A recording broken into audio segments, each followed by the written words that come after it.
Coach, if I could start, I was really impressed with the game plan that you went into with James Madison. And beginning of the game, it could have been very easy for a young football team to get flustered by giving up that safety. But it seems like your ball club did not get flustered at all. As a matter of fact, I think it might have lit a fire underneath. To be honest with you, it's kind of crazy. I wasn't happy we got the safety, but it was a better situation for us once we got the safety because it gave us an opportunity to now kick the ball off. And our defense was playing pretty doggone well at that time. So our defense was able to go out there and stop them. We were able to go down, and the offense was able to kick a three-pointer. We were able to get that turnover and get 3 points out of it. So, like I said, our guys started out strong. And like you said, Coach Plunges and Coach LeVar did a great job of putting a game plan together against a team that was, and I talked about it last night a little bit, Chris. When you look at a team like James Madison, you look at a team like Monmouth, you got to take it by bits. You can't try to jump on the whole thing at once. And what our guys did a great job of was everyone did their job. Everyone did what was required of them. Like I said, we just kind of got outlasted in the end. Just a technical question for our special team is concerned. What yard line do you want to make a fair catch, and what yard line do you not want to make? Hey, Chris, I hate to cut this off right now, but Jim, you're getting bad feedback. It's driving all of us crazy right now. Thank you. Go ahead, Chris. I was saying just a technical question as far as special teams. What yard line is it a good place to make a fair catch in that situation, and what yard line is it a bad place? Well, actually, what he did was we had him up on the 15-yard line. We always tell a guy, put your heels on the 10, you never back up. The thing with Dre is, Dre's a transfer. He originally transferred from Appy, then he went to McNeese State, and now he's here. And he's just a young man who's just really, really trying to get a chance to play some football. And he was kind of over anxious, and he backed way up, and that's not something you want to do. If you're on the 10-yard line, now there may be times you make a fair catch on the 8-yard line. If their team is closing, you see them closing, they're going to be able to stop it at the 1 or the 2. You want to be able to do that, but it's a situation where you want to put his heels on the 10 and never back up. He shouldn't have backed up, and when he started backing up and started going too far, he should have realized he should let the ball go at that time. But it's a mistake that we can live with, because the only thing that happened, they got 2 points out of it, and they can get 6 points out of it. But it's a situation where we've learned as coaches to make sure we understand there's always a coach back there standing with him, saying, don't back up, screaming. Especially when there's no fans, you can really scream it out. So it's a situation where we're going to monitor ourselves as coaches, and he needs to monitor himself as a player. Well, I won't take anything away from his game because on offense, he was really the standout. DeAndre Hicks had, 8 catches in that game? Yes, he played outstanding. He had another one he wished he would have caught. So it's a situation where he came to play, and I think all of our guys came to play, but he was one of those guys that kind of highlighted what was going on. And so Andre had a good game. Coach, the defense really came up big against James Madison, particularly in the first half. They were really impressive. 3 interceptions against what was then the number 2 team and now number 1 team in the nation. What were your defensive backs reading as far as what James Madison's quarterback was doing and as far as what their offense was giving? Well, to be totally honest with you, the first 2 picks were linebackers. And what they were seeing those short throws because what the quarterback, they did a great job with him the first week against Moorhead. They would give him short throws. Those are pretty easy for him, deliberate throws, and our guys kind of recognized it. Coach Plunges recognized it. And what we were doing was doing kind of like a bail technique where the linebackers would act like they're coming and then they'd bail underneath the route. And they just did a great job of getting underneath those routes early on. And Aaron Green did a great job of getting underneath the first one. Taheem Crocker did a great job of getting underneath the second one. The deep ball was on the third one when Jacob White got hurt. That was a defensive back, and he just read it perfectly and got underneath it and was able to make that pick. But early on was the linebackers, and Coach Plunges did a great job of getting those guys to bail underneath those out routes, and they just happened to be exactly where the ball was being thrown. Yeah, Coach, just one more question from me at the moment. How is Jacob White? I know he was shaken up on that return. It looked like he got his leg rolled up on when he came down with the interception after he got tackled. It was a weird situation. I kind of saw it happen. As soon as he got the pick, he turned to run, and our guy pushed their guy down for the block, and he fell right on top of Jacob's ankle. And it's a high ankle bruise right now. It's nothing, no fracture, no broken bones, but it's a high ankle injury, and he's trying to recover from that right now. He's doing the things he needs to do, and hopefully he'll be ready for next week. Yeah, and Coach, just backtracking to a little bit earlier, Hicks and Robinson were your two leading receivers, and coincidentally, they're the two transfers you got to your receiving core. How proud of you as a coach are you for them to be integrated into this offense and take such a big step up in terms of taking the workload on that receiving core? We're very excited about what those two guys can do for us. But the guy that made the pick, that made the touchdown, and Jerry Hanks also is a junior college transfer guy. So we're making some good choices when it comes to our transfers right now. We want to make sure we continue to do that, especially the wide receiver position. You got some big play guys in DeAndre Hicks, and you got a big play guy in Davon Robinson. But the other good thing is our core group of receivers are also playing well, and they're making things. They're blocking well. They're getting open. Hauser's still doing what he does, and so those guys are playing well together. But to answer your question, Nick, we're really excited about those two guys. And George Martin also looked very comfortable in the pocket. How confident are you in him to lead this offense the rest of the season after what you saw on Saturday?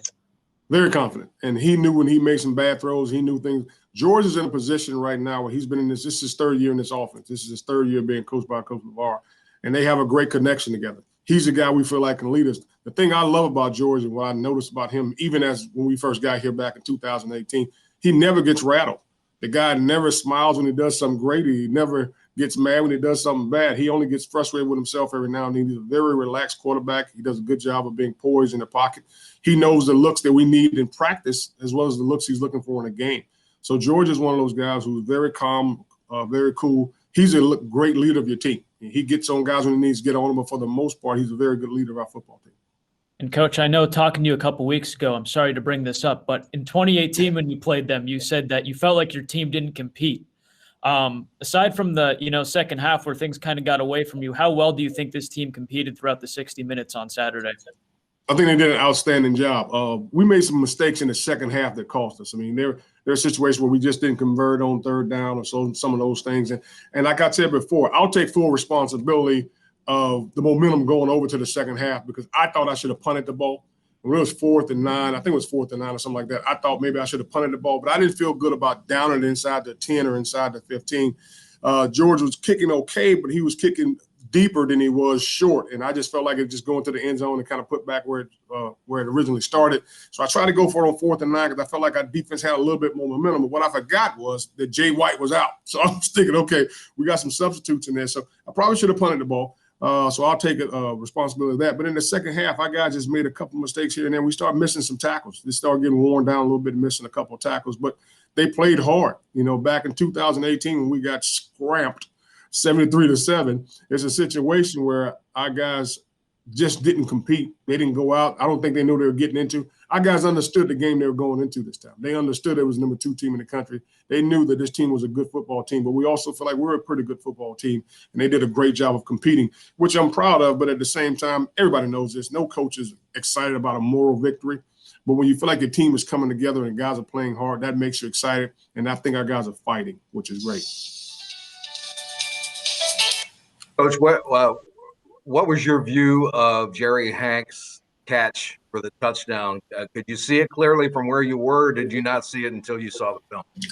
I didn't see it, but be honest with you, when I saw George release the ball and I saw Jerry get behind him, I yelled out, "Oh, that's 6."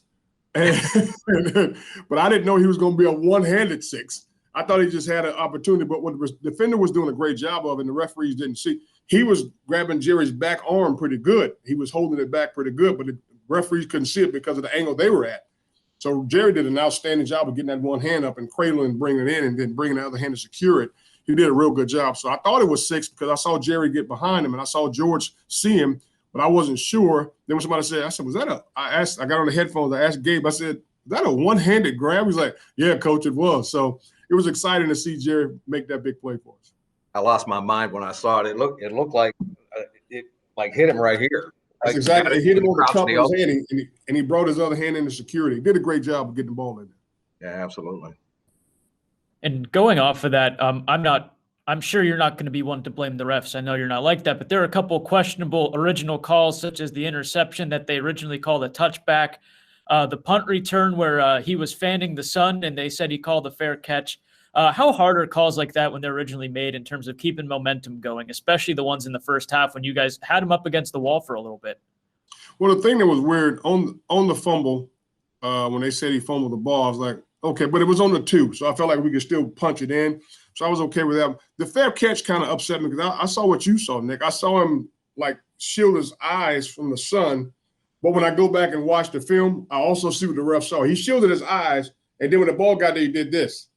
So he took the shield from his eyes. So the referee saw this, and he didn't see the shield, and that's why he called the fair catch. Now, that hurts us. I mean, we're telling a young man, somebody shielding their eyes, and then when they do this, that's a fair catch. I mean, that doesn't make any sense because if he doesn't make the tackle and he breaks it for a touchdown, now what? What's the situation then? Are we going to blow it dead? So that one kind of made me upset. The two that kind of jumped out at me, to be totally honest with you, Nick, was the one that hit George in the head later on in the fourth quarter. I mean, they go across and they pound him on his head. I'm like, ref, what? He said, well, they didn't grab his face mask. I said, well, in what league can you punch the quarterback in the head? So I didn't understand that one. And then the horse collar one on AJ late in the game, but they said there's no horse collar between the tackle box. If the quarterback's between the tackle box or the running back between the tackle box and they tackle him between the tackle box by the horse collar, is that exactly how you guys are looking at me? That's exactly how I looked at him because I'm like, I didn't know that rule existed, to be totally honest with you. So there was a couple of things I didn't know about, but the referees in the Big South, they also asked me last week, because I spoke with them before the game. They said, hey, coach, if you have any questions, just please send us the calls and we'll review them and let you know exactly why they went the way they went. And the other one that stood out was the spot foul. Later on in the game, we went for, I think it was like a 2-yard dig and a 2-yard drag route. And the guy, they called pass interference, it was called. And I'm like, why isn't that a 15-yard penalty? It's first down. Why is that a spot foul? And they basically just put the ball right in the same spot and it was first down. I'm like, doesn't make any sense. It's pass interference. So there's some calls I didn't understand. So hopefully we'll get some clarity from the referees this week. Coach, I know, we talked a little bit about the 3 interceptions and the linebackers and the D-backs and their performance. If you can, let's talk about Anelio Bazzacco. Buzz, he had 15 tackles again this week. I mean, he picked up right where he left off last year. And Lorenzo Uline had a dozen tackles too. He picked up right where he left off, and I didn't forget his name. So that's the other great thing about it. I know he's on the team now. So but he did an outstanding job. I mean, he is Buzz is definitely the leader of our defense. He understands. He's getting guys lined up, getting guys exactly where they need to be at. And to be honest with you, as the season started and we went into a faster league, because again, nothing against the NEC. NEC has some great, outstanding teams, some outstanding players. But when you start going against those faster players, you start looking and say, okay, are our guys going to be able to keep up? And we did. And it's like you said, Buzz had 15 tackles. So it's a situation where Buzz started off exactly where he left off at. He's doing a great job. And up front, Ricardo Watson, he's a transfer that he got later on from Florida State University. And we put him at the outside linebacker defensive end spot. And he did some great things for us. And Soupy's still doing good. So the guys up front are still playing well. We managed to get 2 sacks out of it. Team who managed to get 2 sacks. So defensively, we did some things we wanted to do, Chris. We did a real good job on defense. But the thing is, we still want to stop the run. They had some – that's the thing we were really worried about going into the game last week was the running game. James Madison had 4, not just 1, not just 2, had 4 outstanding running backs. And we wanted to make sure we can hold them under 100 yards. That's what we're able to do. I think that's the first time they've been held under 200 yards rushing in a long time. So our defense did a very good job of playing hard. Yeah, Coach, I know you weren't satisfied with the fact that you got the L, but it was an outstanding performance against a really soft ball club.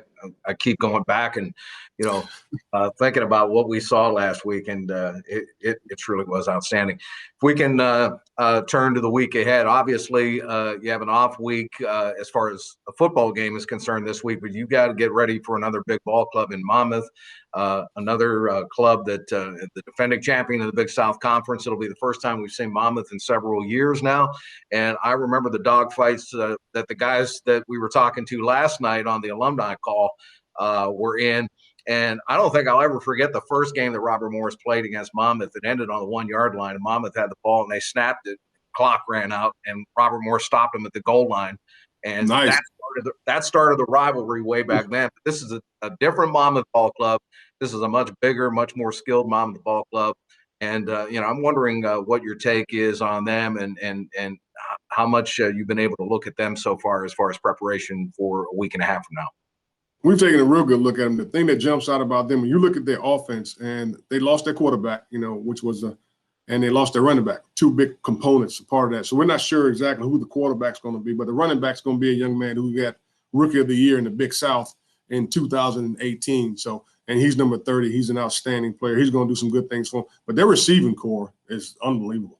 You know, number 20, number 80, number 23, and number 2.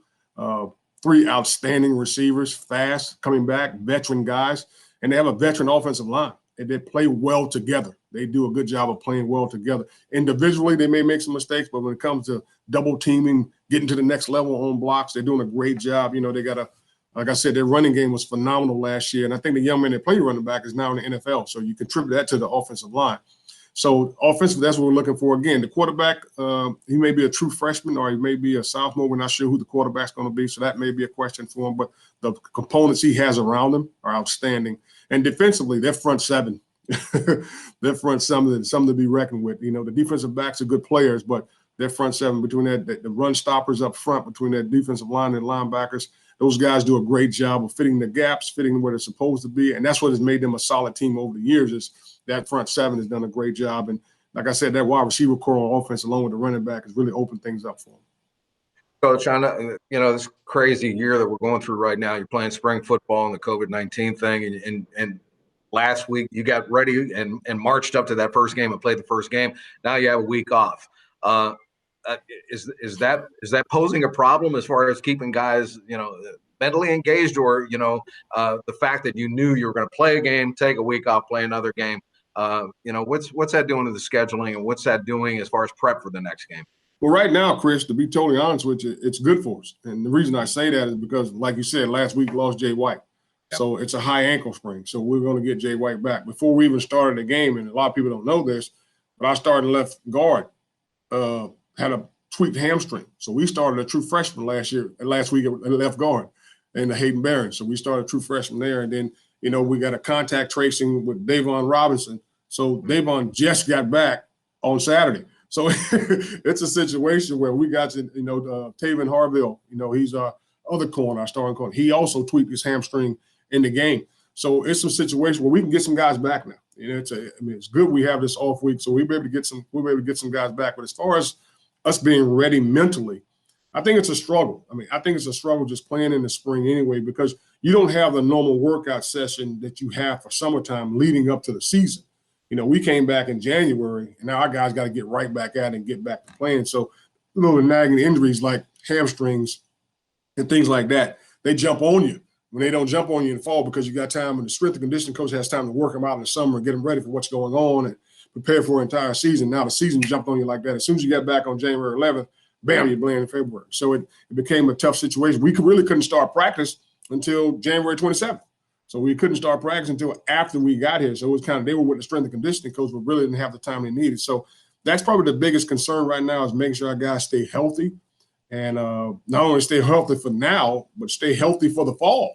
So that's the other situation that you're in, the other little trinket of information you're getting. Okay, how's this guy going to be for the fall? How's this going to work for the fall? So all those things are flowing in. So it is weird, like you said, but at the same time, and I've told people this, it's exciting, because our seniors get a chance to play. They didn't get a chance to play in the fall, but now they get a chance to play and compete. And I think our senior guys are really excited about it. That's great. And Coach, working back to this upcoming weekend, and I'm sure these are questions you're tired of answering, but I need to know. Inquiring minds. But, you know, you've been in college football your whole life, basically. What was it like playing without anyone really in the stands? I know they had a few fans there. And for this upcoming weekend, your home opener, and there's not going to be anybody there. I mean, what's that like in terms of, you know, the atmosphere of the college football game, not having anyone in the crowd really? It's weird. I mean, it's totally weird, especially in college football. You know, again, professional football, obviously they have fans there, but you know how college fans are. They get pretty rowdy. You know, I remember when I played in college, we got oranges and everything else thrown at us. You know, so that was the great thing about the college atmosphere. We have a few fans here, not a lot, but it was weird last week. But it was also good. And I'll tell you why it was good, because the referees were able to hear my voice when I was complaining about the call. So I enjoyed that. So yelling, my wife was like, you know, I heard you on television saying, do you see the holding? So it's a situation where I kind of enjoy that, where the refs can actually hear me because the fans aren't amplifying the noise. But it is a tough situation. But to be honest with you, our guys kind of channeled it out. our guys did a good job of being focused on the game and understanding it was about the game. And I think they were so excited about playing, and we were so excited about being there and actually playing a college football game that it's going to be okay. It's going to be okay. And going off of that, what's one area that you really want to see your team kind of take a step up in this upcoming week? Probably special teams. We made some mistakes on special teams we shouldn't have made. I mean, like I said, with the punch, we're trying to make sure we can pin them down there. We didn't pin them where we wanted to pin them at. Had some serious some penalties on the fair catch call and on the being too close to the halo call. So things like that, we want to sharpen up on special teams. And on defense, you always want to do what? You want to tackle better. You want to make sure you're tackling better. Me and Chris talked about tackling all the time. In 2018, it was an ongoing conversation when it came to tackling. And offensively, let's get the run game better. We want to pick the run game up a little bit more, because once you get that run game going, you can really open up in that passing game. So those are the three areas that I want our guys to pick up.